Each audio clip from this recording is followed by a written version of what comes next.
And this is tape 2. Vacation 92, tape number 2. Get rid of this date. Wrong button.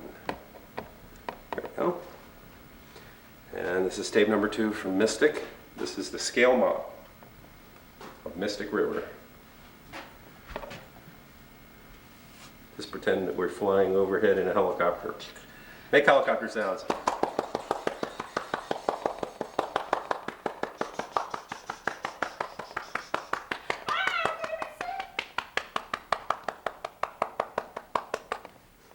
That does sound like a helicopter, right? We'll find out when we fly down. Well, Fort Rachel.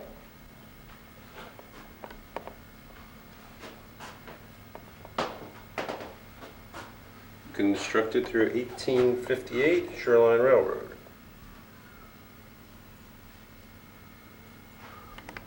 Where's the X? I think we need the gain up for this particular shot here. Where's the X that says you are here? Oh, this really looks like a helicopter right now.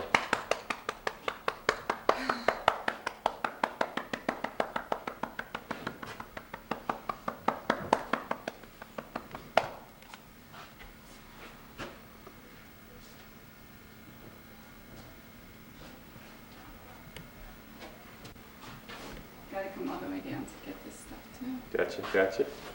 Huh? Gotcha, got you covered. Is that with silence? Just pretend we're in a glider. Oh, I can see your reflection there, dear. Wow, it's like a ghostly apparition there. Wow. Ah, no.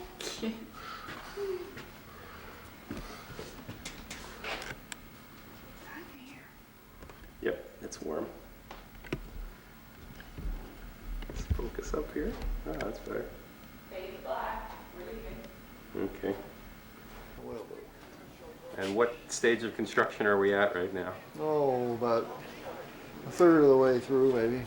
These pieces 1 and 2, what are they? Those are the ribs? molds. The what? Molds. Oh, do they come out after They're you? temporary pieces. They give the boat a shape. Okay, I see that on the sides here, are those rivets or? Well, they're where the planks fasten to the stem and the keel, those are bronze screws. Oh, bronze And screws. the other ones are where the battens are fastened to the planks. Those are clench nails, copper clench nails. Battens are fastened. I have a sailboat, and battens are in the sail to keep the Oh, sails. that's right. Yeah, same word. Same word, different Well, meaning. batten means a long, thin piece, right? I see. Okay. And when you build, I understand 2 of these a year. Are these actually used? They're not used for whaling. No, we only use them. We're only going to build this one that I know of. Oh, I understand. We have built some in the past. Is this what they're going to look like? No, that's a. Is little there a chasing model of what they're going to look like when they're done? Like that? boat. Oh yeah, they're gonna look like any of those colored photographs. This one. Oh, let's hope it doesn't look like that one anytime soon. Could look like this. Any of those. They're all the same. I see. Very nice. Okay. Thank you very much. Michael. Yes. Over here it shows you the whole thing. Oh, I see. How they're all made. Those are a lot of different ways. Go downwards from the left column over. No, go across. Go across. Go across, but just the 2. Okay. 1, 2, 3, 4, and then move over to the next section. Really tells you everything. How long? Well, it'll take as long as it takes. Yeah. Cedar? Cedar. Oh yes, one cedar plank.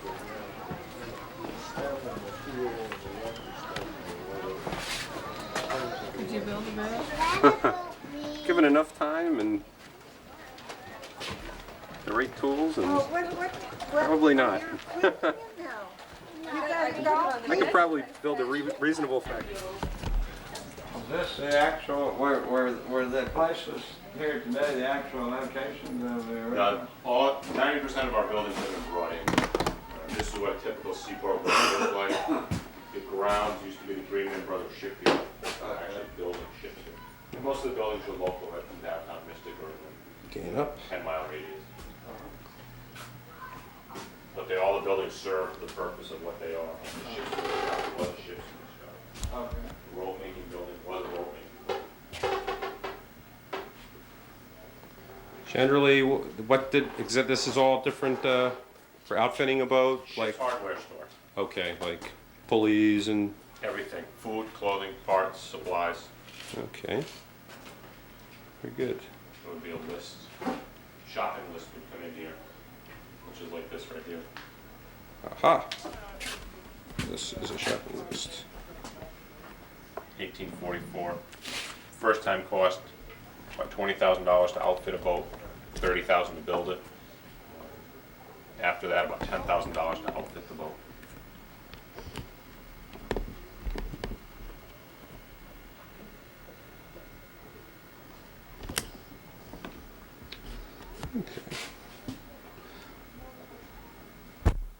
Nothing there.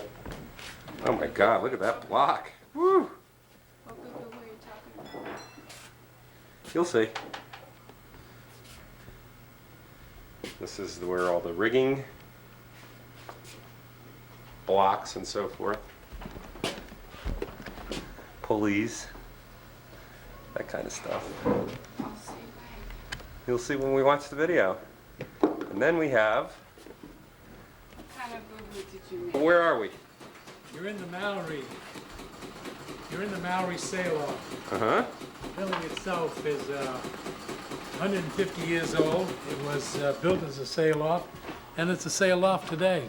Was it built here, or this was one of the buildings that was brought here? It was brought here. It was just down the road a piece, just down the river, and it was brought up here about 1951.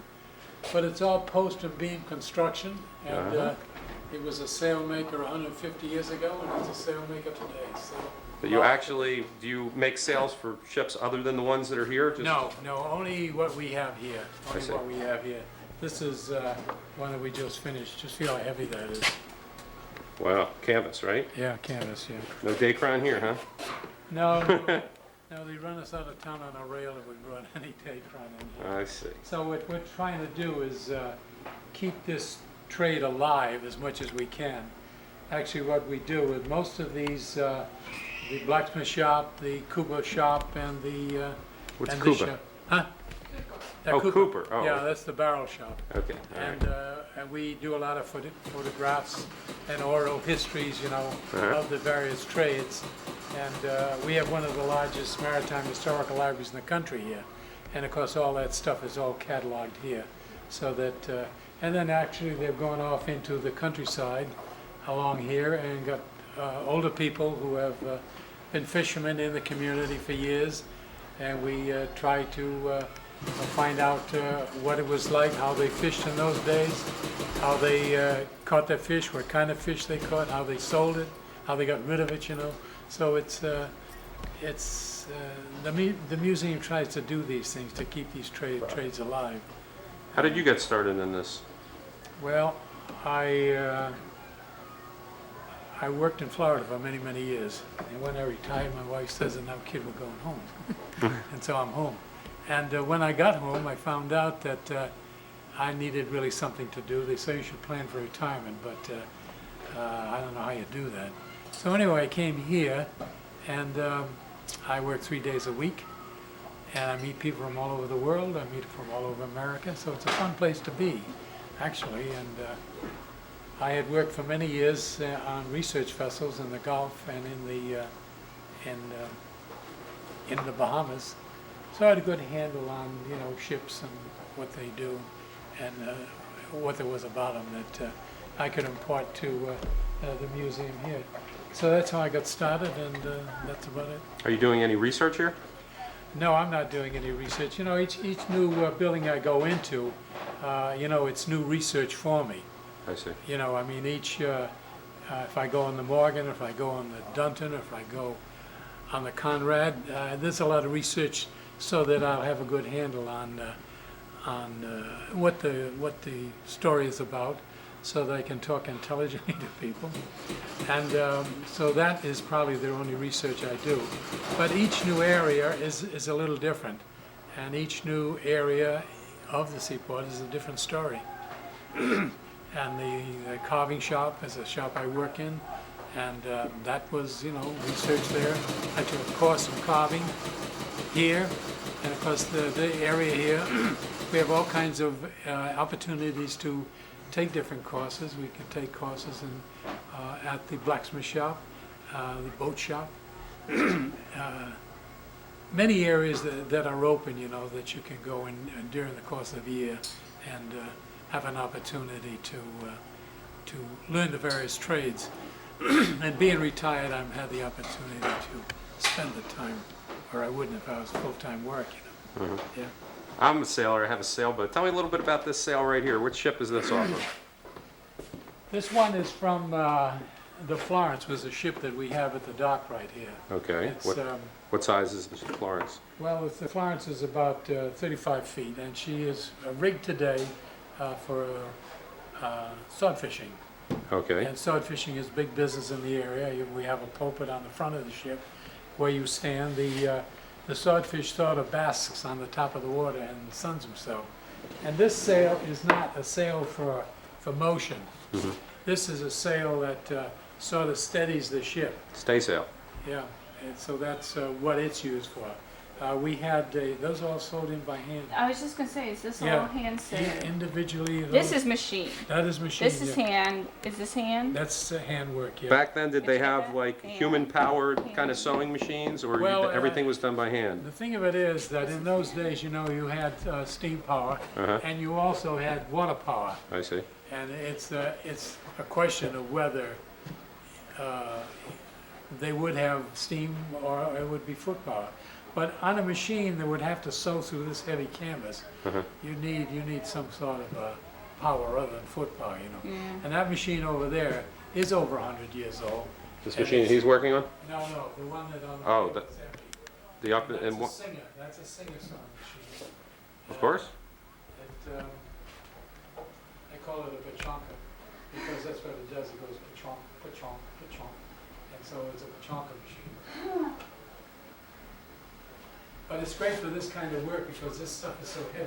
I see. And you're trying to move it, and you're trying to shove it, and you're trying to pull it, and this is a small sail. Yeah. So this is are you just repairing the sail, or are you making a No, sail? it's finished. What we should do is roll it up and stow it. I see. Yeah, but we have it out here. It's kind of interesting because it shows the seams in the sail that were sewn into it, that's sewn into cotton sails, and they act as strength members. So this is sort of panels that are just. These are individual panels. Each individual because the canvas is not strong enough, you know, to do large stretches like see. the synthetics. Right. And of course, years ago, the mills turned out cotton looms that did rolls that were maybe 18, 13, 36, you know. Right. And so it was a particular advantage for the sailmaker because he could put in these seams without after cutting a lot of canvas. And so he gave, now if it tears, it goes just from seam to seam. What are these tools here? Well, this is large needles. the large needle. Very large needles. Yeah. Yeah, that's a type of needle. Uh-huh. Yeah, It's a and it goes sewing. back in antiquity, you know, the size, That's a needle. and it's made in, most of them are made in Britain. And this, of course, is the palm. It fits on your hand like that. It's to push the needle through. And it's to push the needle through. Get it like that, and you get it right into that metal piece that's there, and then you can shove I see. it through, you know. That's how it'll go through that rope and through that. See, there's there's 2 layers of canvas here, but when you get up in here, it's 4 or 5 layers. So then you start it, and you know, then you gotta have strong hands or fingers to do this, you know. Oh, yeah. And it's gotta be sharp, and that's not sharp. And so this, you know, it's nothing new. It goes back in antiquity, you know. Then this is beeswax. To sharpen it? Now this is the beeswax that you run the thread through, and what it does is lubricate the thread. So It it'll go also through easily. prevents it from unraveling. See how it's unraveling here? Right. When you run it through the beeswax, it sort of closes it in so it don't ravel. And you get that much, you get an arm's length like that. Because if you get any longer, you know, then you can't pull it tight, then you got to go through another act. And so this way here, And then you don't get loopies. You know how you get loopies? Yep. Yeah. And so that prevents that from happening. Loop. And the wax also prevents the water from weeping into it. And that's the Oh, fresh water. so that actually stays on there, the wax? Oh, yeah, it stays right in there, not yeah. just Yeah, it stays for right while in you're- there. And it, but you know, it also is organic and, you know, it has. What's this little wedge-shaped thing here? Oh, this is a, what they call a rubber, and that's R-U-B-B-E-R as in. not Safe in- sailmaking. Yeah. And see, when you fold it over and you want to make a crease, I see. you lay it down and then you do this business. Or after you've done some sewing like this, you lay it down and you can flatten your threads out like this. Uh-huh. Yeah. What are these wooden things here? Okay, these are called fids, and what they do with this, you see, you That's for got, splicing. yeah, for splicing, you just open the lay of wood like this, I mean the lay of material, and then you can run another piece into it. Then you go to the next one, and you take another of these pieces right here and weave it in until you come up with something that's on like this here. So you can splice? Can you splice a piece for us? Can we see that? I don't have any teeth. Oh, you don't have two pieces you can No, splice that together? I can do I it see, together. okay. Yeah. All right, that was very nice. Thank you. What was your name? I'm a Norwegian, I'm Pedersen. Pedersen. Pedersen, yeah. Read his Okay. tag. Mr. Pedersen, thank you very much. Do this. Right in the street. On this building, we have, on the second floor here, we have the Does that work? weaving shop. Most generally be single, but it was the most valuable shop because it handled all the rigging on the ship. It built all the rigging, everything Let was- me get close. I want to be able to read it well. and the sales itself. And then the closest part is the chandlery, which is Stop the that. store. You got everything you need to go to see, to take care You of standing next to me? needs, and nails and screws and rope and rum and dried food, dried beef, dried pork. That's my mother's shack.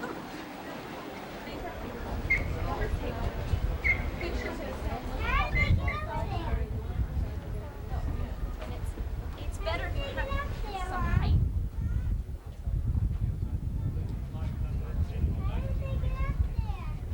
My favorites of Cornell stuff are the Stacy's and the The inner I can do by myself really nice.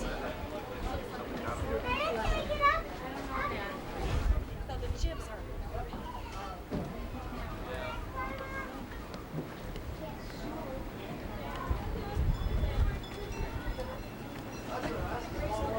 Worcester originally. Worcester? Oh. Hey, what's your last name? Heffernan.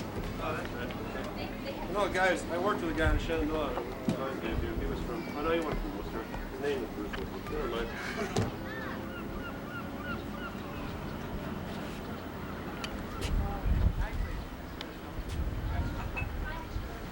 Yar. Oi, mate, let's go below. Okay.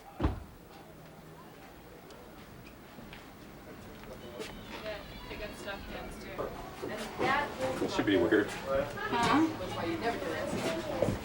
Whoa. That's pretty steep. You filming? Yeah, I'm with this. This was like a ship that was selling California. This cabin all the way aft. It's the largest. He's got his own little private bedroom in here, and washroom, and even a little head up here. Yep.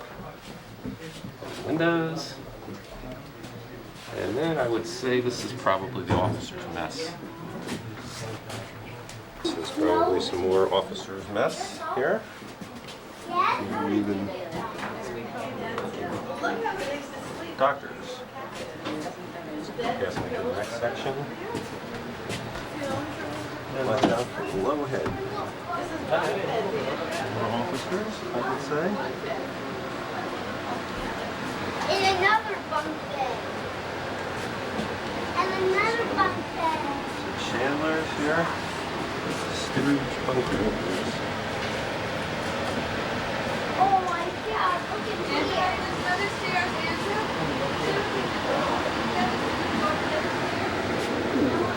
Hey Andrew, I'll show you the avenue.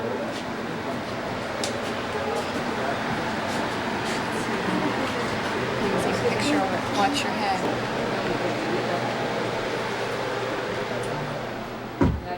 Try to take a picture.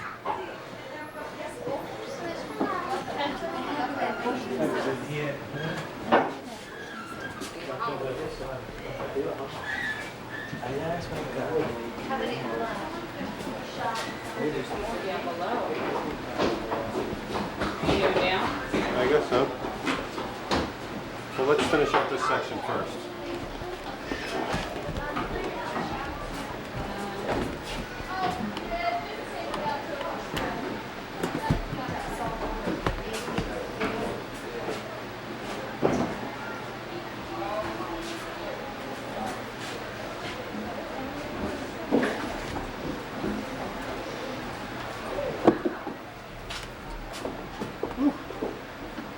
Seriously dark.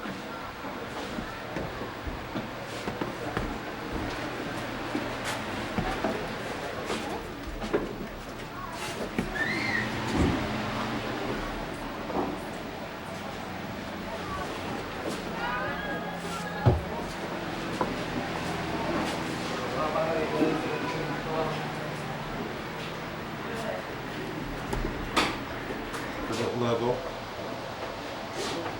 I would imagine this is where the lever goes. You got that right.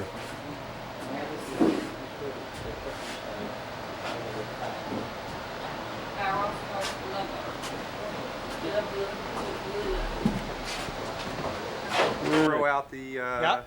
Can you show me how that worked and how you determine your speed?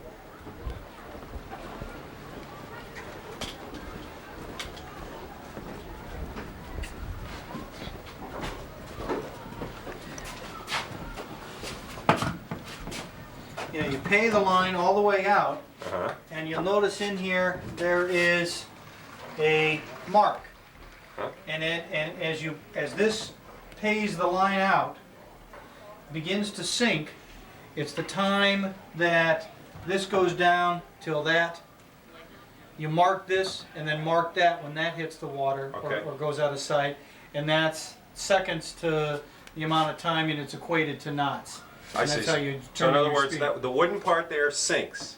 You mark that time. Yeah, Then so when it's it got hits the lead weight. I see. So you drop that over, okay, and what I've got to remember is if you spin out all the line first, I think what you do is you hold it overside, you drop this begins to sink and pulls the line out. As soon as the mark hits the water, you're timing that distance, and then you can equate that to knots. Okay, and all you need is a little formula there. Right. You need to know the length and the time, and from that, there's the other way you can do it. In fact, a much older way to do it is to take a piece of wood that floats, get up at the bow of the ship, drop it, yell mark. Somebody back here waits until it comes by the stern of the ship, yells mark. You know the length of your vessel, you know the time it took for the piece of floating wood to get the length of the vessel, you can equate your time. I guess you have to have a fairly long boat to be able to really... you can do it on a 30-foot boat. Right. You can do it on a 30-foot boat. Anything under about 30 feet, it becomes very inaccurate. I see, okay. Tell us a little bit about this boat. She was built in 1841 in New Bedford, Massachusetts, as a whaling ship. She was originally rigged a full-rigged ship. She sailed from 1841 until 1921, 80 years at sea, always a whaling ship. In the 1860s, she was changed from a full-rigged ship to a split topsail bark. The bark, meaning that on the mizzen mast here, instead of having a square sail, which you have on the forward and the mainmast, you now have what's called a fore-aft or schooner rig sail. It's like a triangle. Right, and that gives much more maneuverability, which after the Civil War and during the Civil War, when they were evading Southern raiders, they needed the more maneuverability. So it was changed.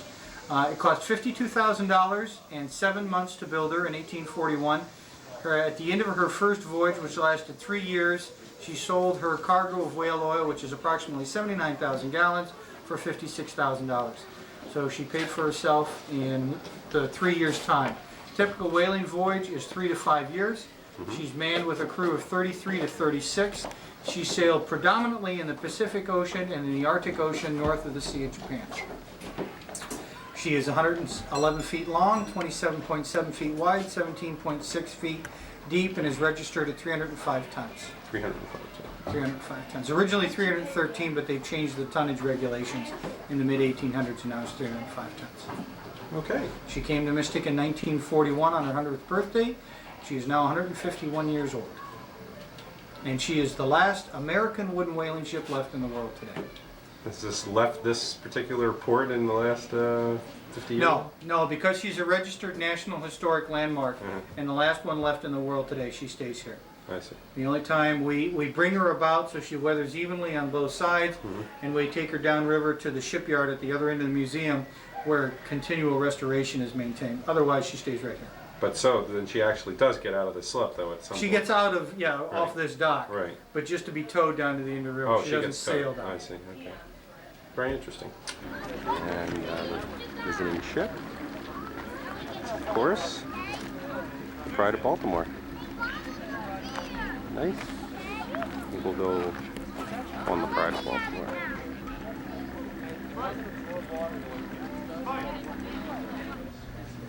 Happen to be here for the weekend? Wednesday till tomorrow morning. Oh, okay. We're from Delaware, so we have a boat in the Chesapeake Bay, so we're not too far away from you. How old is this ship? She was commissioned on October 23rd, 1988. How do you get down from here? Oh, it was... Spell station. Doesn't know how do you get down from here? I do. Is he coming? You can't interview him. Exactly what he ships around here. Is it this ship? Oh, it's a neat shot. This ship will actually be sailing out of here shortly. Of course, the Pride of Baltimore is the replacement ship for the ship that sank with all hands on board not too long ago. This is the Pride of Baltimore ship.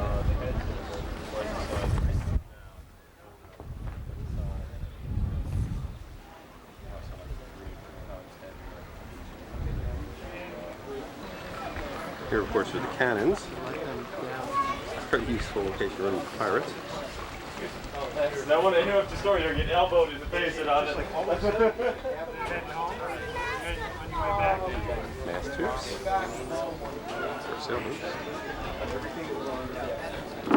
Were they artists then?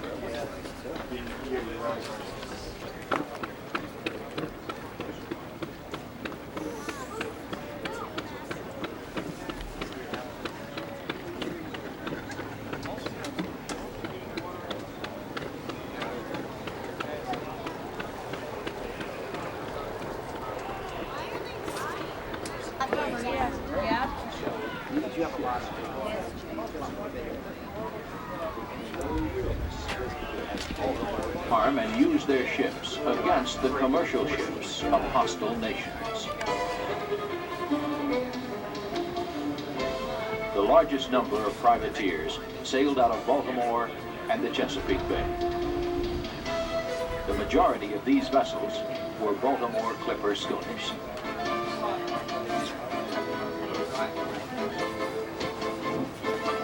By September of 1814, more than 1,700 British ships had been captured or sunk by these privateers.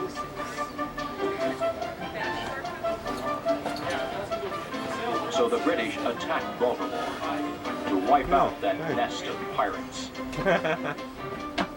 Interesting. That battle, the bombardment of Fort McHenry, inspired Francis Scott Key to write the Star-Spangled Banner, our national anthem. Which, of course, no one can sing today. Almost 200 years ago, the innovative Baltimore clipper schooners helped a new and struggling nation assert itself as a world power. Over the years, faster and larger ships were developed. Eventually, all of the Baltimore Clippers disappeared, and their original design plans were lost.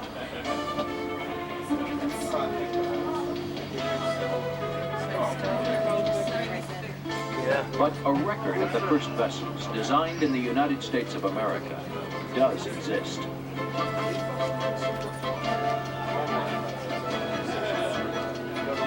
During the Napoleonic Wars, the British Admiralty would dry dock, measure, and draft plans of captured Baltimore Clippers before turning them over to the Royal Navy. Never do.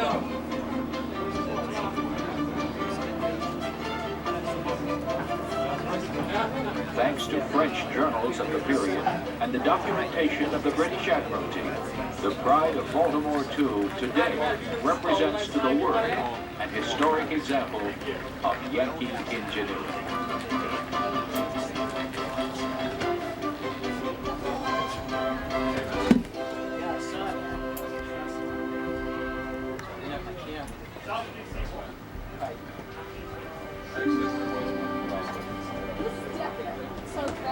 The Pride of Baltimore II is successor to the Pride of Baltimore.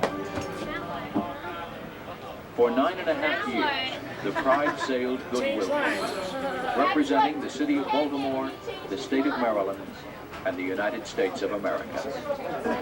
Yeah, right? In May of 1986, during a sudden squall off the coast of Puerto Rico, the Pride of Baltimore, her captain, and 3 of her crew were lost at sea.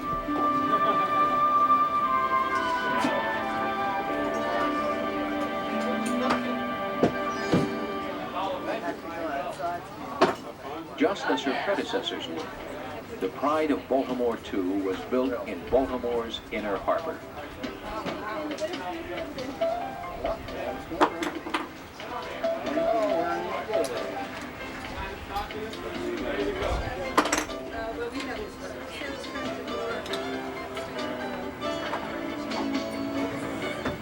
She is authentic, not only in appearance, but also in construction.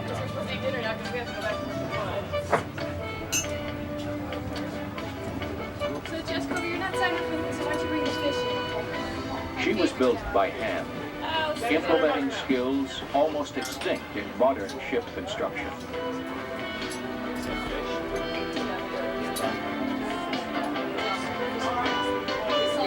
The Pride of Baltimore II was built by a team of craftsmen and artisans.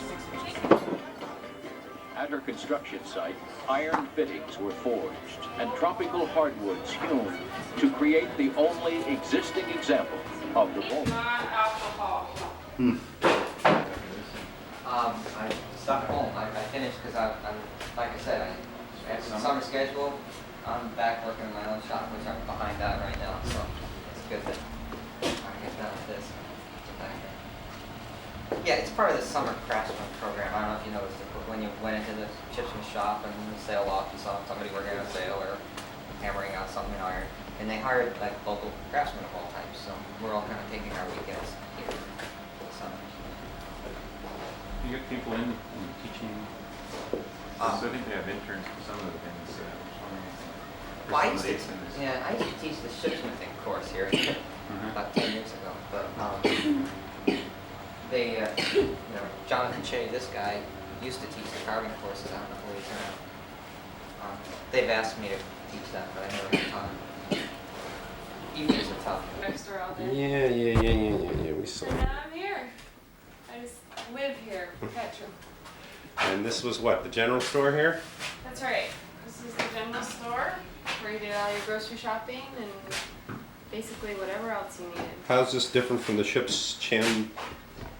Well, I don't really know too much about the chandlery, but this is where you got everything for the home. Oh, okay. Your crockery, everything for the ship. Your teas, your coffee, you know, if it was actually functioning, it would be about 3 times this size, and you'd have fabric and some pre-made clothing.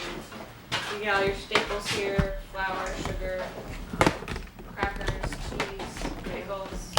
Pickles seem to be big. I don't know. I keep seeing pickles all over the place. What's that all about pickles? They stay. Ah, they They didn't go bad. They didn't go bad, huh? Okay. Once they pickled them, they stayed all winter long. So it's just cucumbers that were good all year round, huh?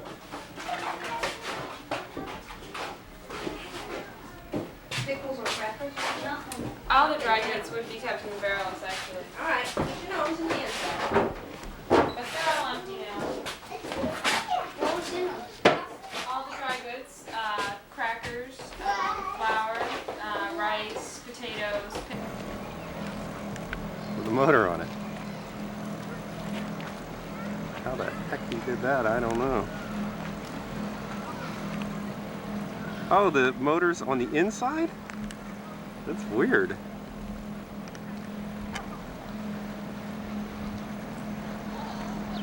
Very strange.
So that's why they made them like that. No, they learn from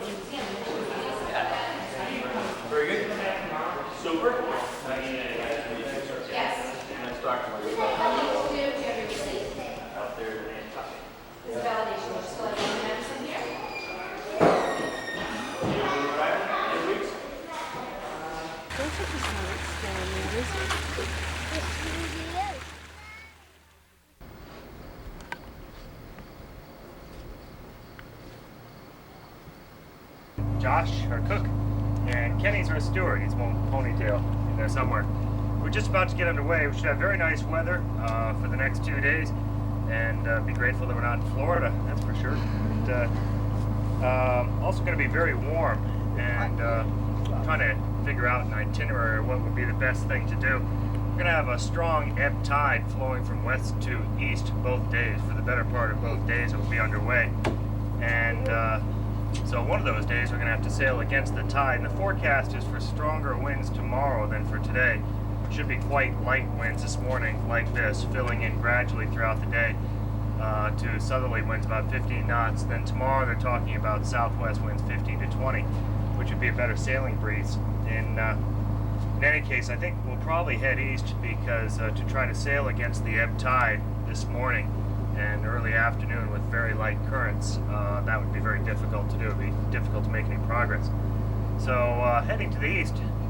Block Island okay? Yes. Yeah, okay. I'm psychic, I knew you wanted to go there. So, just trying to rationalize it. Okay, well the drawbridge is going to be opening in 6 minutes, and when it opens we'll go through, and then we'll go around the corner through Amtrak's railroad bridge. You just heard his train go by, and he should be opening the bridge about now. And we'll go through the railroad bridge. And then we'll be going down the Mystic River, and we've got 1.5 miles to go down the river from the railroad bridge. We'll be passing by the village of Noank down at the mouth of the river on our starboard side. Really pretty village, and the channel goes right along the edge of the town, so you get a good look at that. And once we've cleared Noank, we'll be out in Fisher's Island Sound, and that's where we'll be raising all sail, and you're more than welcome to help out. And Jim and Craig will show you how to do that, and actually everybody can show you. We'll be running the halyards down the deck, and you're welcome to tail on, give us a hand. It's going to be warm today.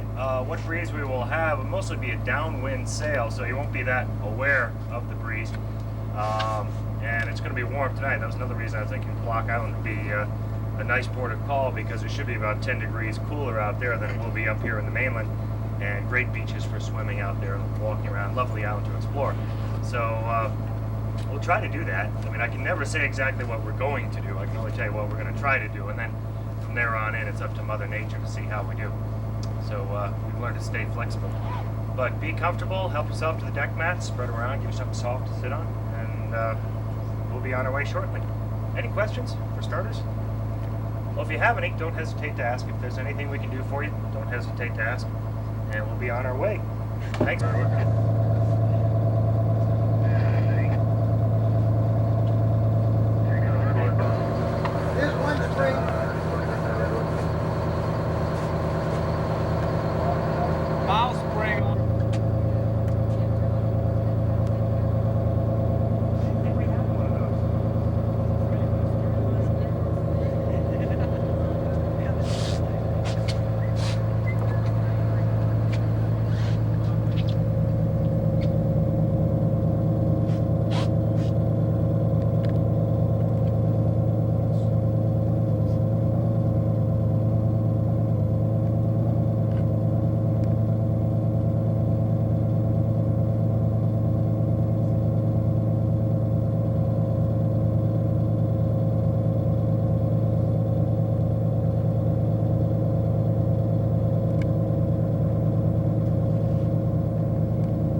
So if I want to watch a train go over, I should wait. Right. Drop the mask underneath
big one.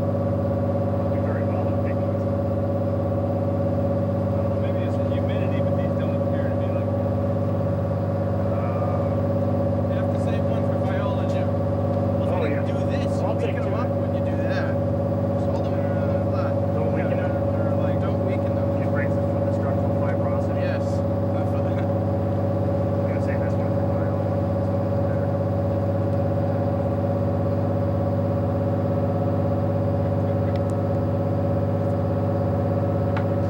Quickly take over our nation. For all those who missed Pride. Everybody put on Pride t-shirts. Probably knows the outlook or whatever.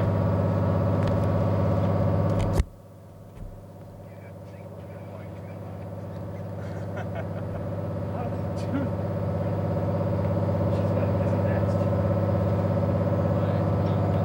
Yep. Is that patriotism or schizophrenia?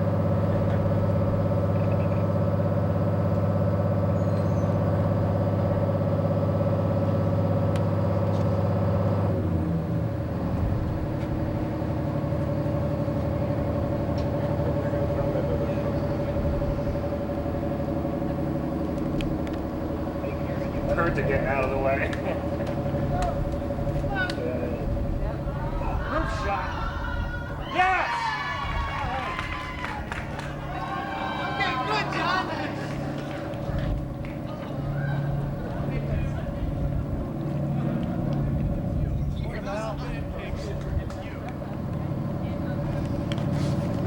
Poor Mal, he always gets a rebound. Morning, Frank. Did you get that, Michael? Is that what they were doing? You know what they were doing? Bring it up. I can tell you what to do. Tell me later.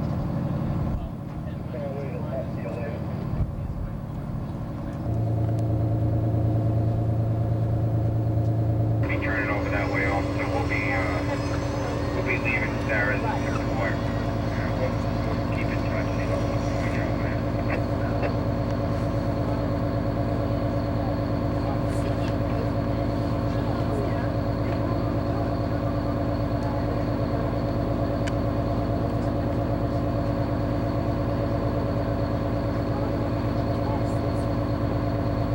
Redwood, Johnny. Redwood. Kev, if you're gonna go towards the Connecticut River, I'll just follow you out and then I'll stay south of you.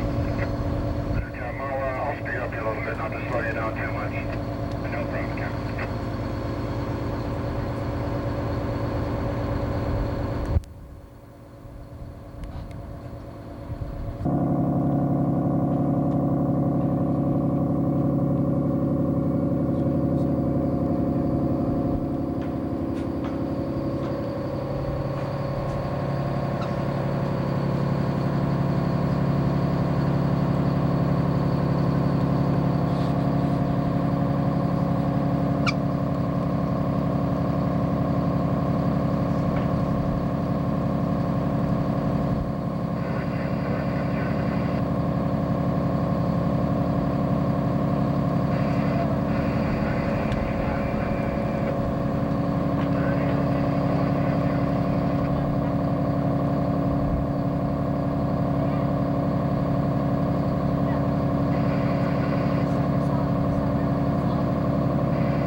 up on Abbott's. They have this lobster place where we had dinner the other day.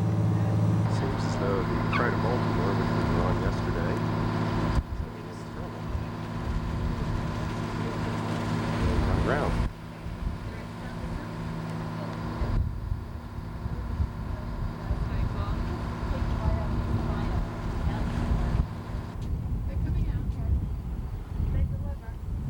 Here's Abbott's.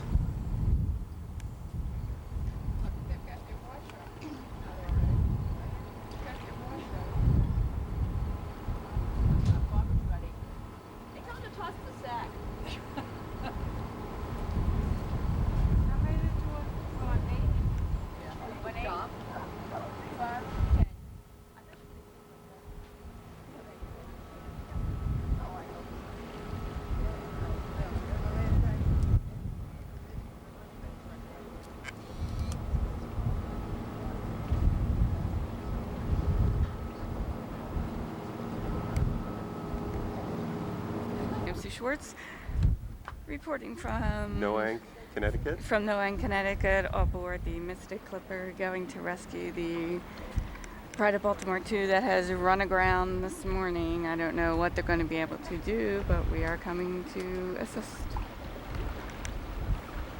And we see a very distraught looking crew. Who are not real happy. We were aboard this ship yesterday.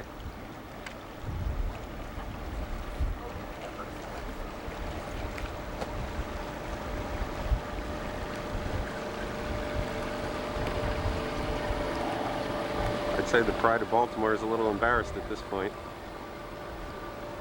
It's not very proud anymore.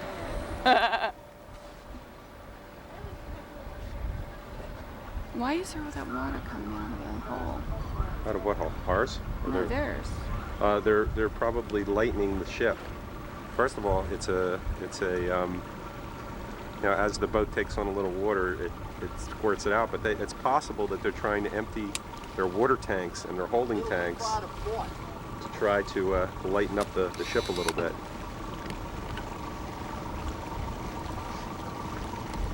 That's what I would do, is try to get as much water out of the boat as possible, make it light. They are aground. They're tilted everyone.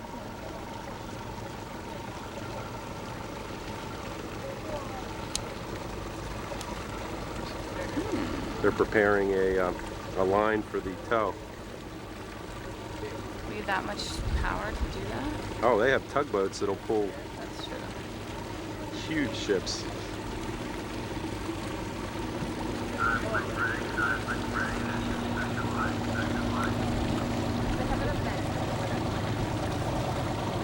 But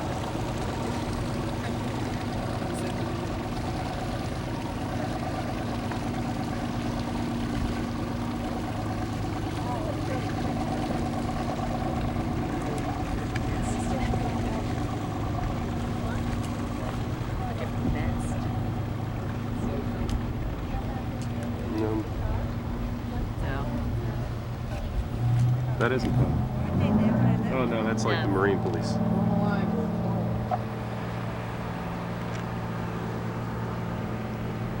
What if we run aground? No, this No, guy. why would they run aground and not us?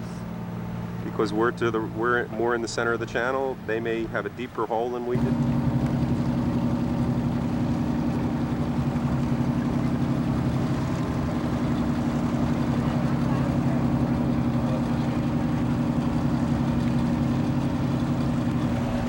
Try to Baltimore out.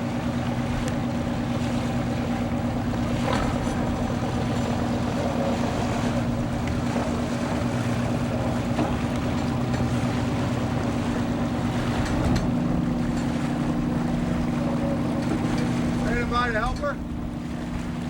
Kingston 2's coming down from the seaport.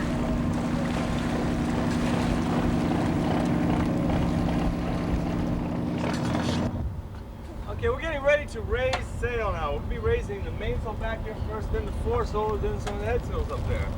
And to do that, well, let me explain what we do first. We have two lines laid out on the deck right now. They're called halyards. One's a throat halyard, which raises the jawed end of the gaff around the mast there. The gaff is the top piece of wood. See how it's called a gaff. The bottom piece is down, boom. The sail is attached to the gaff. We raise the gaff up in the air. One with a throat halyard, which is the jawed end, and the other is the end halyard, which is the aft end of the gaff. Okay? And what we do is we heave on that line, and it takes a gaff up and then raises the sail. Okay, so to do that, we divide up into 2 groups. 2 lines facing aft first, facing that way. And we'll pick up this line and put it on the outboard side of you. And we'll ask you to heave on the line. That means you go hand over hand, like this. Okay, we'll ask you to hold the line. That means you hold with both hands. Because that means when the gaff comes up and the sail is up in the air, it gets real heavy. So you make sure you hold on with both hands. And then after the sail's all the way up, we'll ask you to take 2 steps with the line in your hands. Okay, you just do that. And then we'll ask you to do something real crazy. We'll ask you to throw the line on the deck, just like it was hot. Just drop it right on the deck. Not over the side, not in the water, but on the deck. Okay? And what we need to do first is divide off into 2 equal groups, and one on this side, one on this side. Don't everybody jump all at once.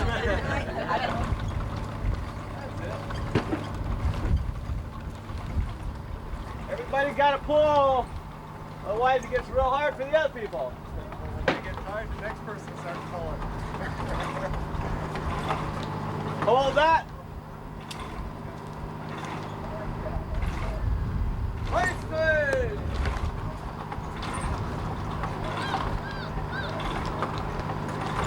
Hold that.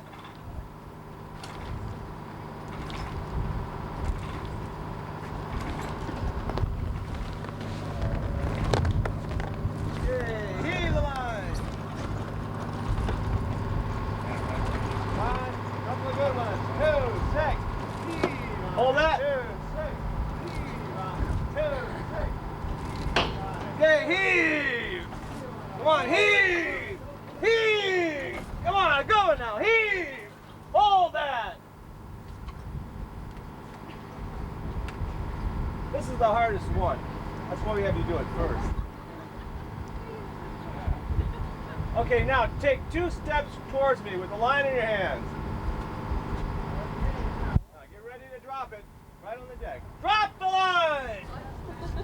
And that's why we call him Cannibal, because he's got to clean up all the It was hard to get that sail. I I know. like them backwards because I wasn't positioned with Okay, now, the guy your team, there's the halyard. You got to pick this one up just like the other one there. This time you're going to be facing me this way. Same thing with the throat team. Give everybody Laying right over there on the deck. And you'll be facing forward this time.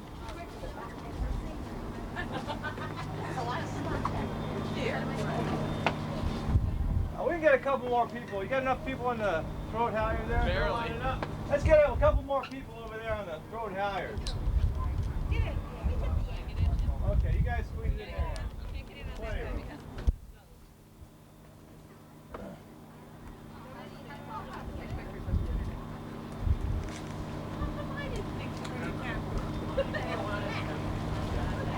Oh, you didn't like that line, huh? Ready on the throat! My God, that's heavy! Ready on the peak!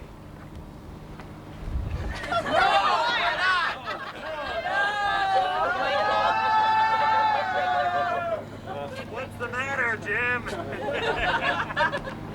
This time, let's say yes, Jim. We're ready on the peak.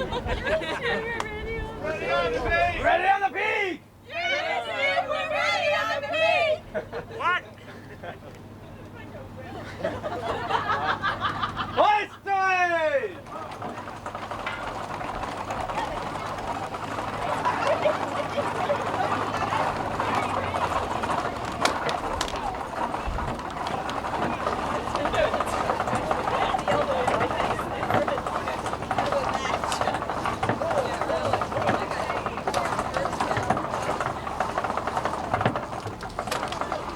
Hold that.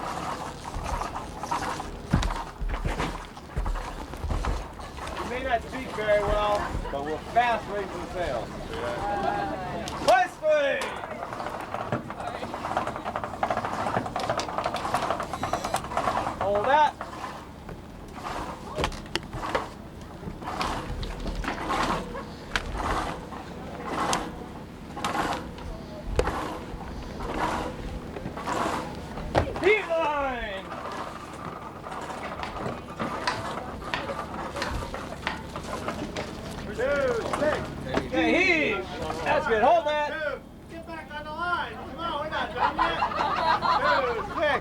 Heave out.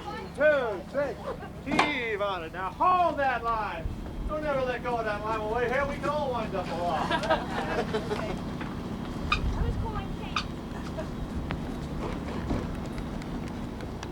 Okay, heave the line. One more time. Heave. That's it. Hold the line. All right, now walk the line to me. Now, take 2 steps with the line towards me. Okay, ready. Now, drop the line.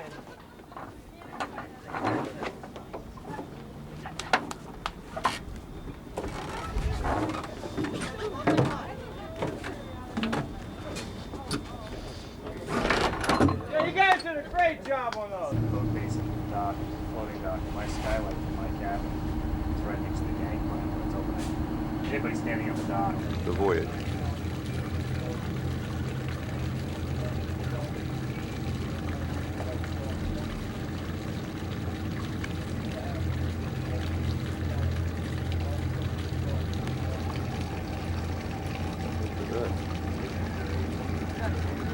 I don't know what that was.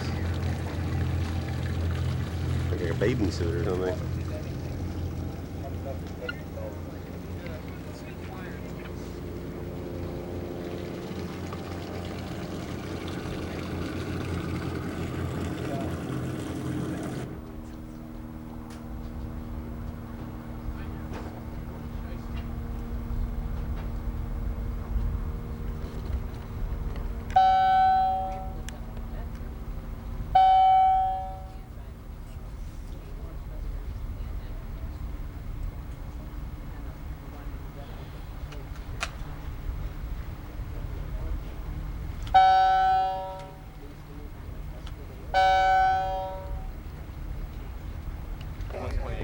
Yeah, you need to.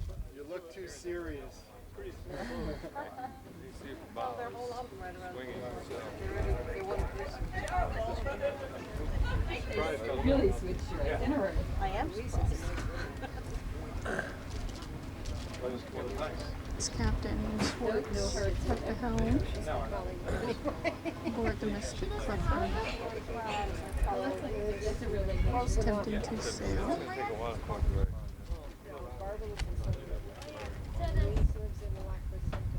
have a sailboat and it Talking about steering actually he's in an the direction you want it to go. experienced sailor.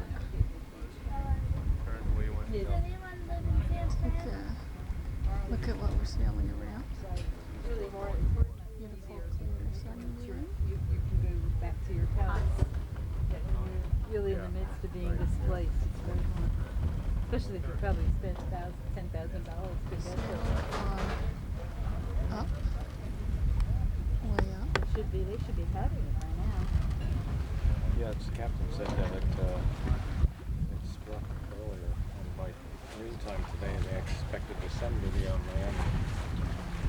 It was just a homestead. Say hello. Hello. Obnoxious people at the video camera.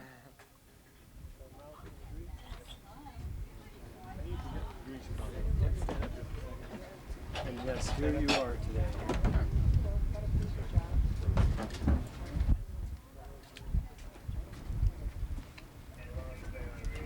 Turn left, turn left, turn left.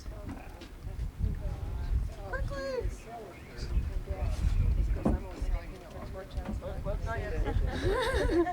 Everything you told me. View from the helm. We are sailing ahead. We're doing good. I'm at 1:30. Captain Schwartz. Hit the compass. Compass. Walk Island Boat Walk Island Boat Sailing vessel Morning Star. Morning Star, boat base on Channel 9. 209. 209. I want to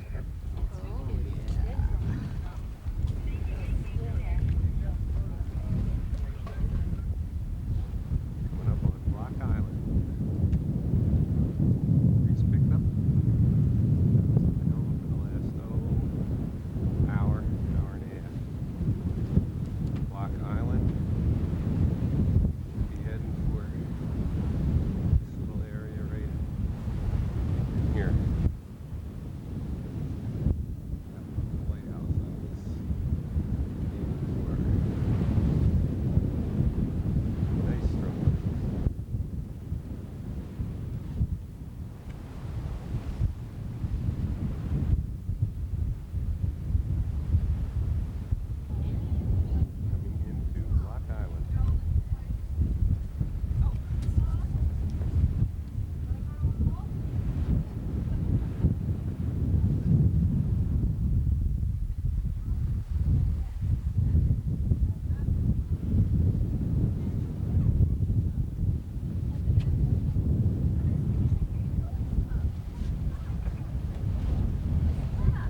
took us 6 hours to get here, partially sailed by Captain Michael.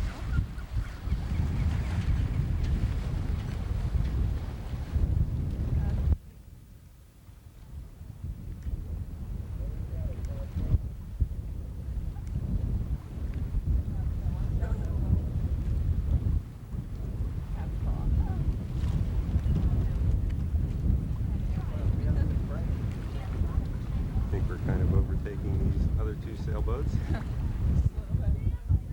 little guys going. Yeah, that's right. That's what he's probably thinking. What would the biggest boat win? Little guys getting squeezed in. How do you like that boat? We had one like that before we moved up to this. Our next one will be bigger.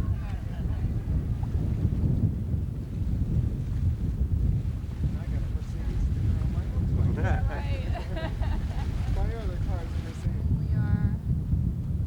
quickly approaching Long Island. One breeze just sailing right in. Panoramic view here.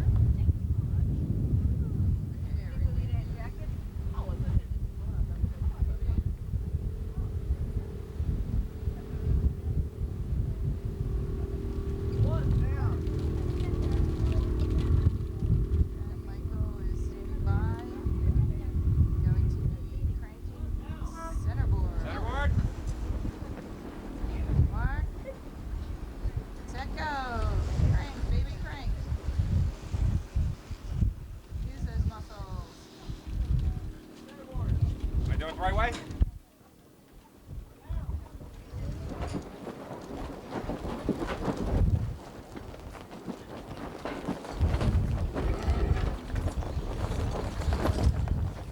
sails are coming down. So we are getting ready to dock at Long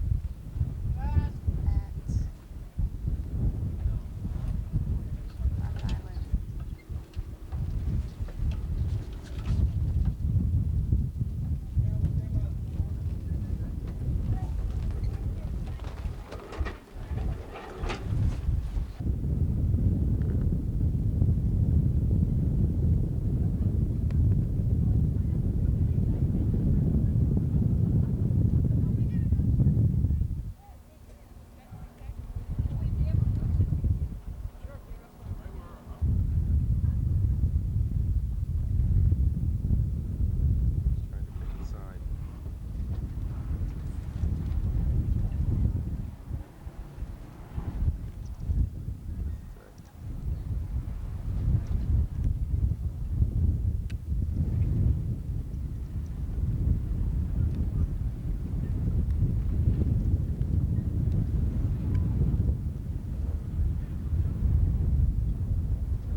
way to give you the maximum opportunity to explore ashore. And for those of you who haven't been here before, you're in the state of Rhode Island. And Block Island is a beautiful island. It measures 6 miles long north to south, 3 miles wide east to west at the widest point. At the narrowest point, it's only a couple hundred yards wide right over there at the low marshy spot there. And on the other side of that low marshy spot is a beautiful beach, Crescent Beach. It's about 2 miles long. Great for walking, great for swimming. Real nice area. We're at Block Island Boat Basin, and the nearest service is available. At the top of the dock, there's the Oar, which advertises itself as the best dock bar on the island. I haven't done enough research to authenticate that claim, but I'm sure they'll suffice. And then across the way where it says Boat Basin on the side of the building, that's a convenience store there that has general souvenir items, film, sunscreen, little groceries, things like that, and real nice people there. There are taxis available right there. There are bicycles and mopeds available for rent as well. The town is a 1.25 mile walk, roughly that way, towards the satellite dishes that are at the microwave tower there. I'll give you the directions briefly, but I'm happy to repeat them too, because people don't always get it on the first drive. But to walk to town, it's a very pretty walk. Go up the driveway. At the top of the driveway, turn left. Where the road ends, turn right. At the top of the hill, turn right. Then immediately left, where there's some satellite dishes sitting on the lawn there. So it's left, right, right, immediately left, and go on into town. As I say, I can repeat that. It's a pretty walk, 1.25 miles. It may also be worth your while to take a taxi. Another pretty way to get into town is along the beach. If you walk out to Crescent Beach, as soon as you step onto the beach, you look to your right, you'll be looking in town. To get to the beach, at the top of the driveway, turn left. At the end of the road, turn right. At the top of the hill, turn left. Beach Avenue, and go all the way out to the beach. And that'd be about a 1.5 mile walk into town. It's very pretty, worth doing. As I say, there are bicycles and mopeds for rent here at the boat basin. They only rent them until 5 o'clock here. It's now 4:12. There are bikes and mopeds available later on in the evening in town, at outlets in town. There are taxis, as I say, available right here. It's $5 into town. The taxi's charged by the carload rather than by the person, so if you buddy up, it's a lot cheaper. Say 4 people would be $1.25 each. Another nice way to see the island is a 1-hour taxi tour. The taxi drivers are all very knowledgeable and good, and they can show you such highlights that you would not have time to walk to, as the Southeast Bluffs, Mohegan Bluffs, I should say, in Southeast Point. The bluffs are 150 feet high. They're very dramatic and beautiful on the seaward side of the island, and they are 3.5 miles from here approximately. And at the top of the bluffs, there are steps that you can walk down to the water's edge. It's about 150 steps down to the beach and about 300 steps back up from the beach, but you can't do it. So the taxi tour is good. That's $25, and again, at 4 people or so. If you buddy up, it's cheaper. It works out to be pretty affordable. Town is pretty as well. The architecture is very nice in town. A lot of it dating from the turn of the century, and it's worth seeing. But the nice thing about this island is no matter which way you walk, it doesn't really matter. It's all pretty. Just a nice area to explore. The water out here is crystal clear. It's lovely for swimming. Crescent Beach is great, or you can swim right off the boat if you like to. Just ask the crew. We'll set up the ladder for you. The water might be a little murky right now because of our propeller wash stirring it up, but otherwise it's you can usually see the bottom even when we're in 10, 12 feet of water right here. And it's very clean. And we try to keep it that way. Supper will be at 7 o'clock. We push it back a little bit to give you ample opportunity to explore the island during daylight hours, but supper will be on board at 7 o'clock. We're here for the night. You can come and go as you please throughout the night, and there'll be some nightlife and activity in town. I don't know exactly what would be on for tonight. Usually Ballard's has Dixieland, National Hotel has a piano bar, Captain Nick's and Yellow Kittens have live rock bands usually. And right here at the store, you can pick up a copy of the Block Island Times, which has all the listings of the services available. And we'll be leaving at 9 o'clock tomorrow morning after breakfast. We'll be on board at 9. And important safety note from the mate, when you go down the gangplank, please remember to turn left at the end of it. That's it. If you like a short walk, Hi. Block Island. Private dock.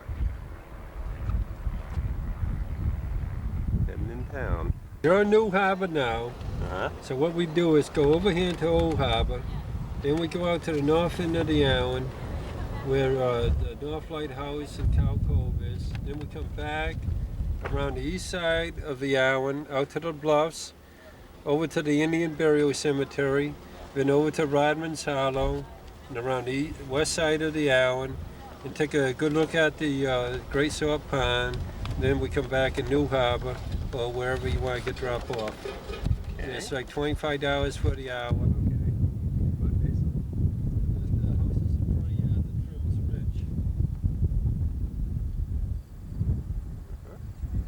There used to be a lot of cows here, now there's 8 apartment buildings. Cove. These are 2 of your finer dining restaurants on the island. And then straight up the square White House, that's the old weather station. They used to give the weather from Eastport, Maine to Block Island.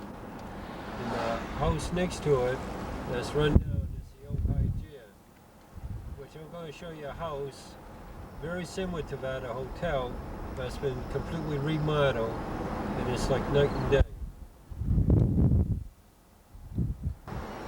Now over here is the volunteer fire department and police department, which everything out here is volunteers. Even the police department volunteer?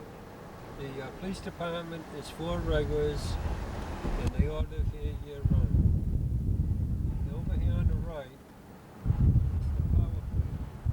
We're not connected to a main line.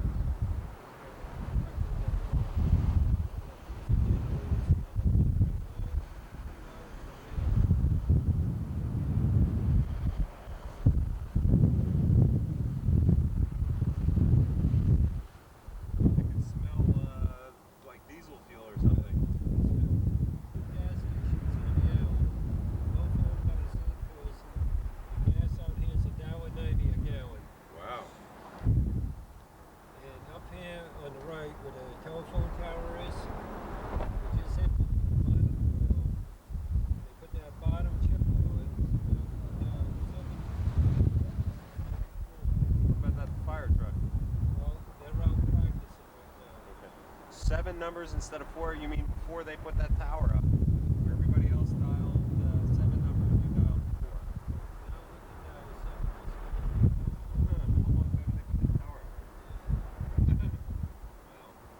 4. Over here on the left is the Block Island Grocery. This store and the other store is owned by the same person, which a jar of peanut butter like this is $4.05 out here. And on the left is also the post office. We don't have any mailmen on the island. Everybody has to come in and pick up their own mail. It's one of the hot spots as far as entertainment. During the winter, the only place that's open is the beachhead on the left. This and Sam Peckham's, as far as food is concerned. And you can get cheeseburgers and fish and chip sandwiches here. What's the population here? It's around 600, 650, counting all the children. Now, on the right, this is all your beach area. From right here, all the way out to Clayhead. Clayhead is that point out there? Yes, it is. And this is how the island got its name, right here. Back in 1614, there's a lot of history between the pirates and the Indians and your French and all that. Yeah, I got it. No, I mean me. Go ahead. My car. And you can see how nice and clear the water is. Which on the average, we get anywhere from 2,000 or 3,000 people a year just coming coming out here to use our beach areas. And I did look at it. It is nice and clear. Why is it so much clearer here than? Well, the tide is constantly flushing. I see. This is open ocean here. Beautiful. Okay. Now see all these beach roses in front of us? Uh-huh. This was all in bloom back here 3 weeks ago. The entire island was red and white. And this is all your beach area from here all the way around. This is part of the Bohr family. He was a famous sea captain and it's owned by descendants today, Gert and Martha Bohr. And over here on the right is our town beach, which is named after Fred Vinson, a very popular film person on the island. He's 97 years old. He's been for 95 years. He's still not a native. It's tough to be a native, huh? Yep. Who decides whether he's a native or not? Well, it depends if you're born here or not. Oh, okay. So if you're born here, well, 95 years. Doesn't matter. I see. And the house on the left over here is a very good example of the architecture on the island. And you got all your bays and porches, and you never guess the guy is Irish by the shamrocks up in the peak there.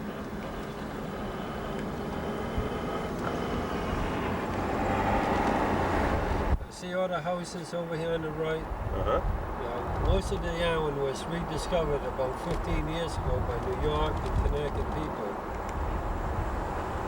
And these are what we call summer houses. Nobody lives here during the winter. Like cottages.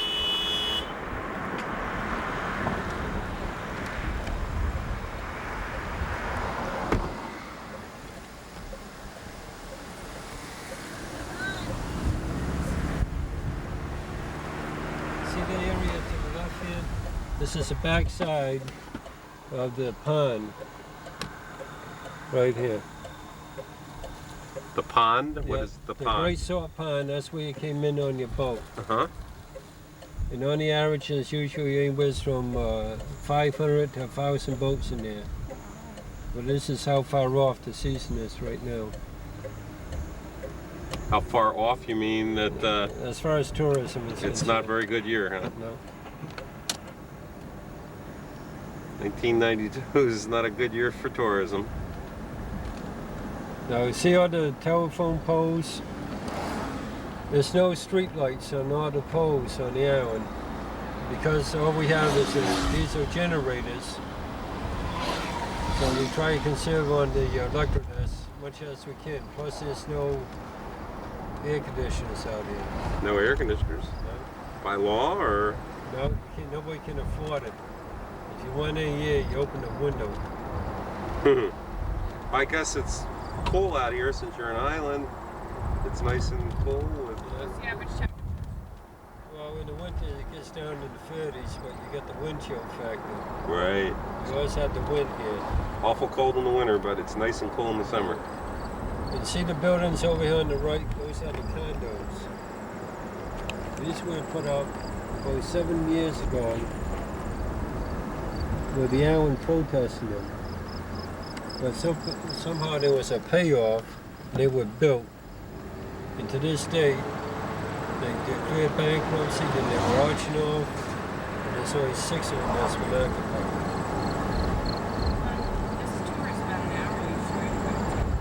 Yep. This is the most popular places. Is Adrian Mitchell's. That's his cows. Nellie, Sarah is the brown one, and Melanie is over here. You can't see it right now. But Adrian is in charge of all the town roads.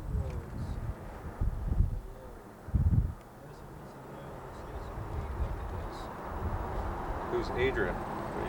Adrian, like Adrian Clark, he's Adrian Mitchell.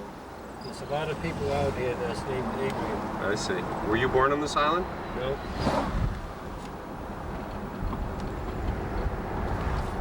Example of your Victorian homes.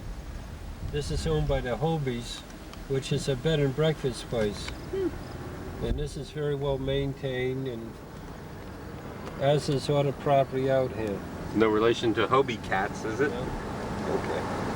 Okay, here's another bed and breakfast place right. This is my friends Dan, Debbie Hart. They own this. And this is a little lily pond with the ducks in it, which has over 100 lily ponds on the island. But if you ever want to get away from reality, that's a good spot right there. Okay, see, this is a freshwater pond. This is Saucon Pond, which right across the road, you get the Atlantic Ocean. And out there is the North Lighthouse, which has the third one that was built. The other two got wiped out by storms. And it's not uncommon to see a wife and children swimming on this side and the husband surf fishing on the other side in the ocean. That's it. I can get to this lighthouse here. Yeah, I'm going to give you a good picture of it. Okay. There it is.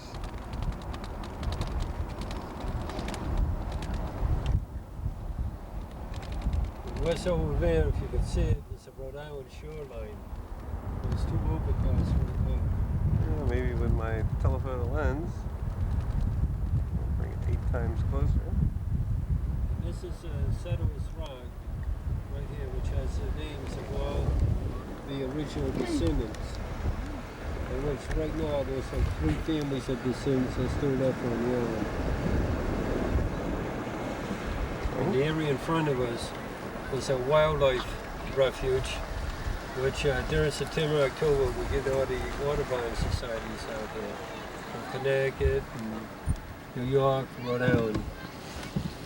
There's thousands of butterflies. Look at sample. See the butterfly up in the peak? Oh, right yeah. up in the peak there.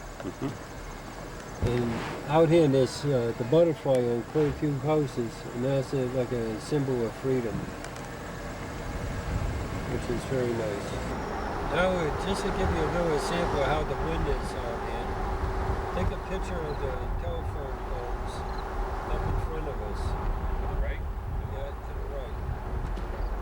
And you can kind of see how they're all slanted because of the wind. Funny you should say that, but we earlier, well, I guess about a year ago, we went to Aruba, which is off the coast of Venezuela, and they're in the trade winds, and they have trees called their DV trees. And the DV trees, because the trade winds are always in the same direction, and they're always where the flag is up on the Cuba that's a national hotel. Oh, it's 2 different hotels. See, this is the town area. If you take in a few months, there will be a town across on this street.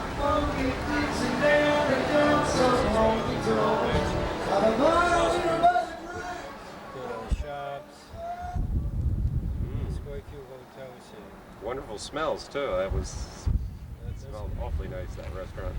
Good grease. Good grease.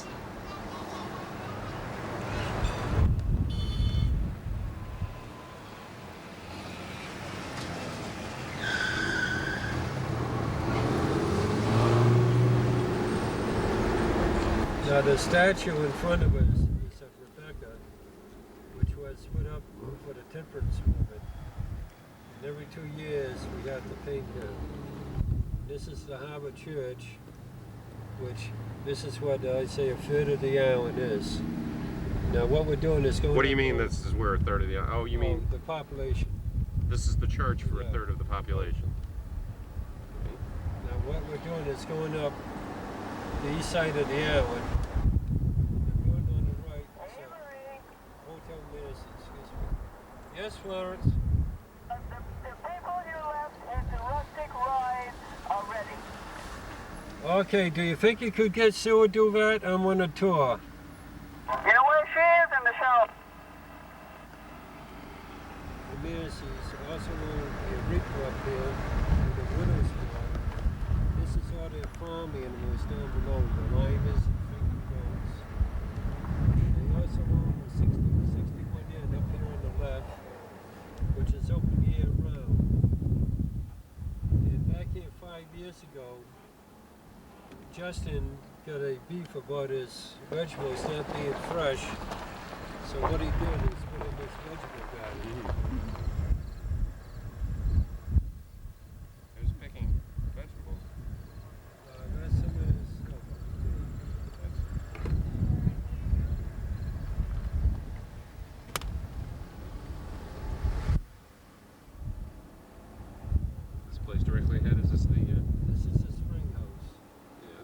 it's the oldest hotel on the island, which has its cupola. It's like the old Widow's Walk used to be years ago. And this offers a very nice view of the Atlantic Ocean, which we'll catch on the way when I turn around. You can sit out there and you can get a real nice view. And on a clear day, you can actually see the Jamestown or Newport Bridge over there. This is not a clear day. No, it's hazy now. And as you can see, it's very well maintained. During that no-name storm back in October, the waves were breaking right over the road here, and they completely wash out the left-hand side of the road. And what happened is that it has not been repaired, but the state has been out here repainting the lines around the ocean, the road instead of fixing the road. And by the lines, I mean the white and yellow lines. But they haven't done a thing with the road.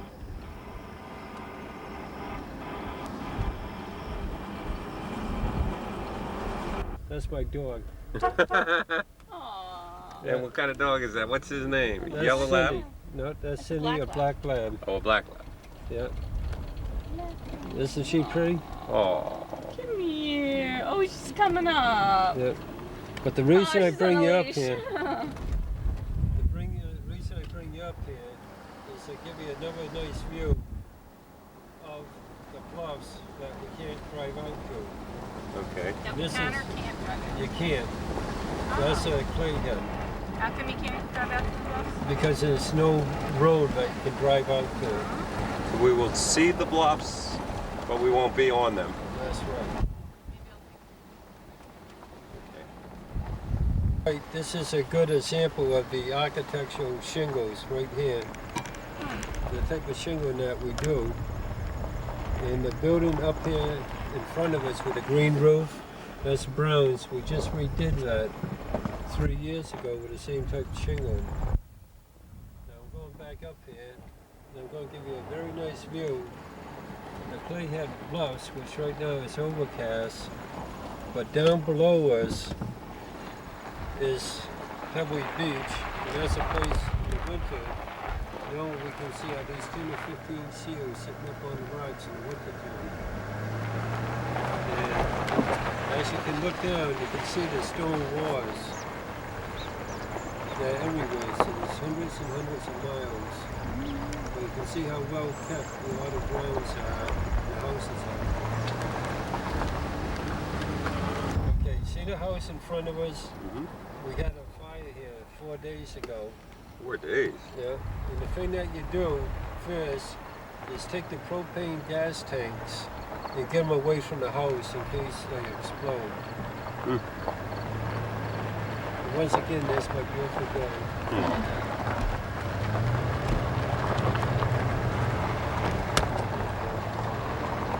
See this tower in front of us? 6 years ago, the Coast Guard got pulled off the island due to government cutbacks.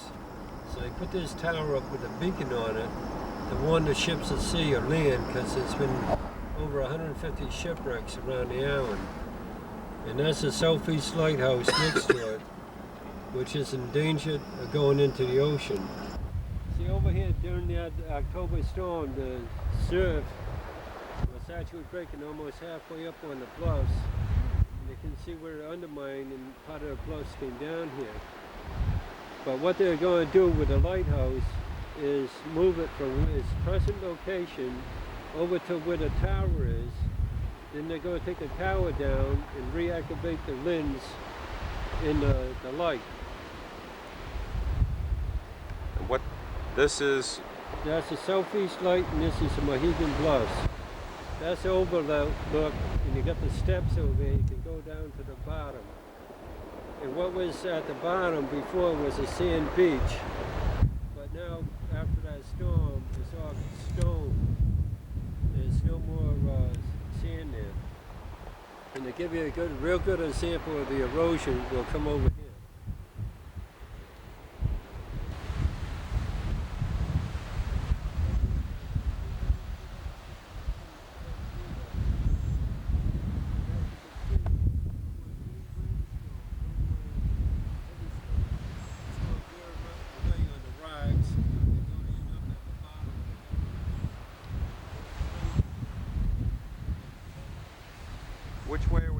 out now.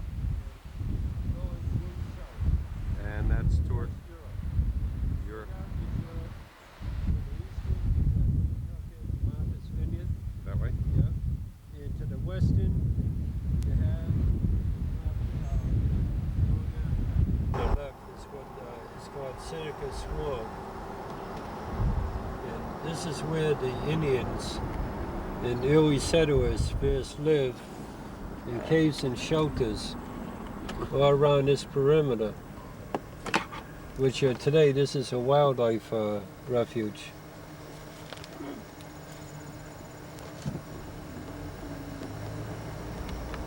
You see the bluffs, you were about 220 feet above sea level. Now this is fresh pond. The elevation here, you're down to 78 feet, which this is the site of your original settlers and the Indians live in the pond. Pull up just a little bit. Pull up? Just a hair. Okay, good. And this was the site of the first church. And over here on the right is the Indian burial cemetery, which has very few headstones. It's mainly few stones as markers for the graves. And in front of us, you see the tower with the flag on it? That's the highest elevation on the island. That's 270 feet above sea level, all the way straight ahead. Oh, I see. I see. The elevation is 270 feet. And from that viewpoint, you can actually see New York, Connecticut, Rhode Island, and Massachusetts, which during the Revolutionary War, they used to fire up torches to warn the mainland of French ships attacking. What's on the left hand, the gambrel, that's the oldest house on the island. That was built in the 1670s, which has been restored many times. And one of the island was formed by a glacier, and this is a crater in the glacier, which the bottom of this is below sea level. Below sea level. Between from Jimmy Mitchell's barn over there to Doug Moss' houses over here, this whole area is conservation land. There's never going to be a house built in this area, and this is where the deer live. There's probably 300, 500 deer in that area right now. There's a lot of paths that go out to the bluffs on the southwest side of the island. And in May, this is all shad. This is all flowers in white, which is really very, very beautiful. And behind us, where the pine trees are, that's the enchanted forest. And that's another place where most of deer live. But when you walk through there, there's a lot of owls up in the trees, and you'll be walking along, all of a sudden you hear something hooting at you, and it'll be an owl up in the tree. And it's morning, and we've made it. Last night, we made it out to Deadeye Dick's, which I believe is somewhere. Let's see, green awning right there. And then after we closed Deadeye Dick's, we went to the Oar and closed the Oar. And the guilty parties, there's one, there's two, there's three, there's four. Are you all proud of yourself?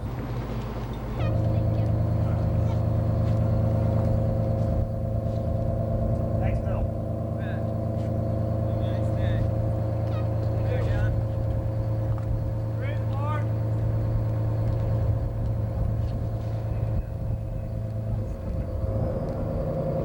This Navy submarine.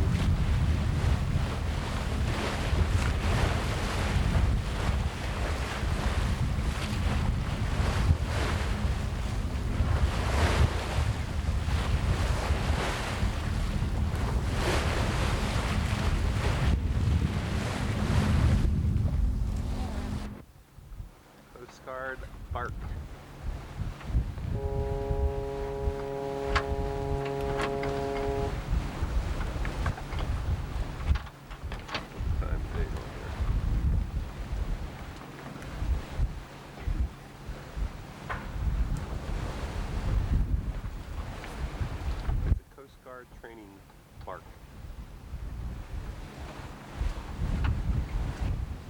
come in.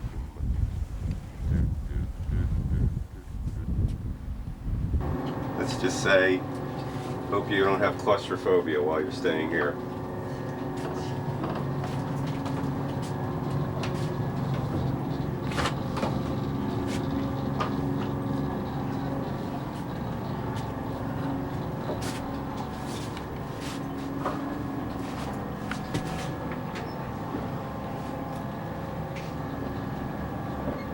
Number 2.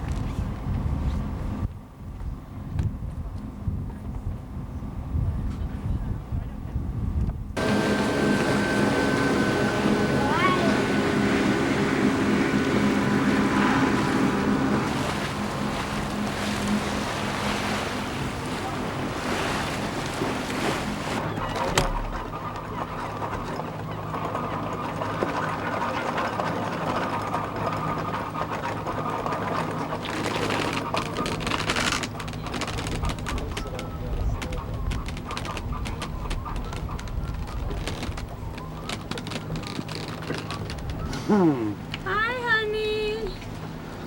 Hello. Did you have a good time? Speak back.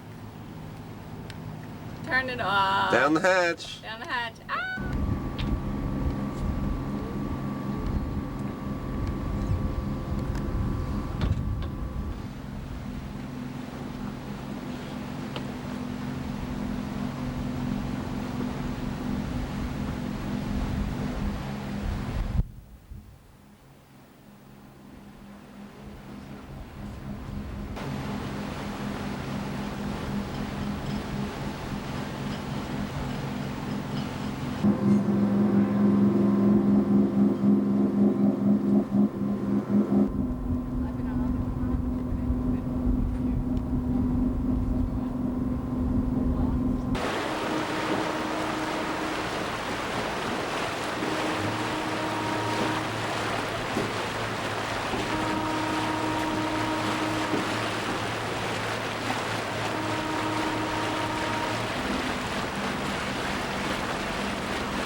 It's on. The green light's on. That means we're it's rolling. going. So this is You guys moving. gonna do anything? I mean, Now we're like, just Where'd you gonna have mine? stand here and look really stupid like everyone else did when Michael's behind the camera.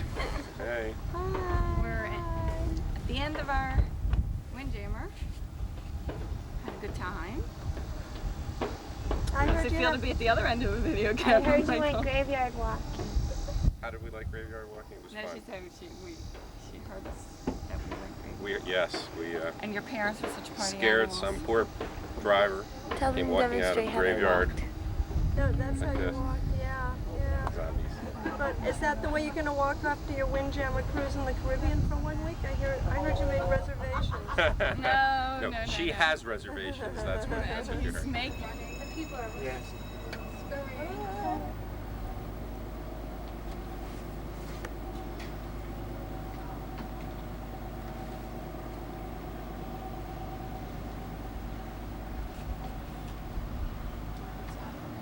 Filming.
want the bow line on? Wait till it gets turned around. It inhibits. You can't have bow line on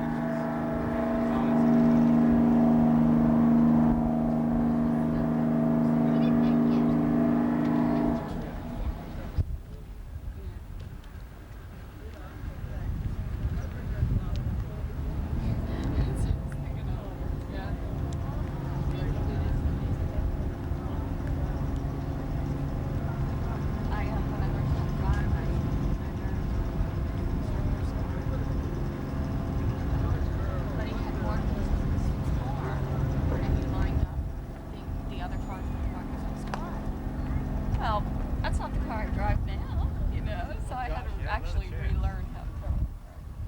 He just wanted it so it was real close. Captain Christian.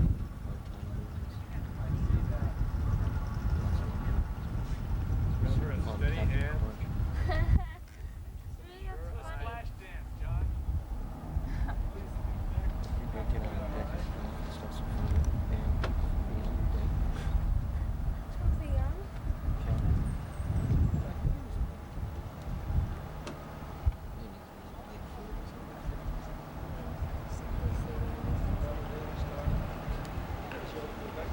Want to take this? Okay, watch out.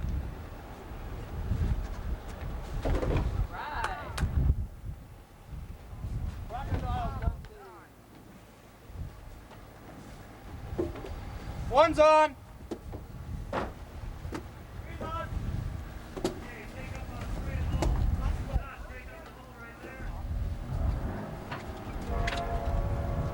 Holding one.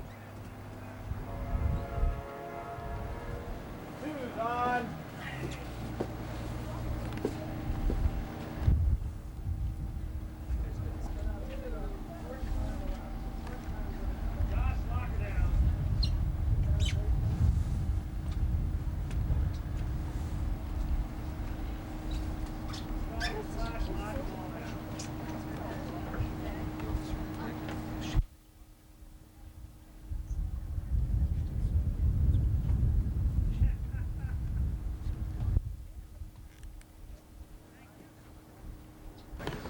Carl. Right here. Thank you. Janice Ruby. There we go. Barbara McMahon. Right here. Thank you. John Schmar. He's downstairs. Got that. Jason Knowles.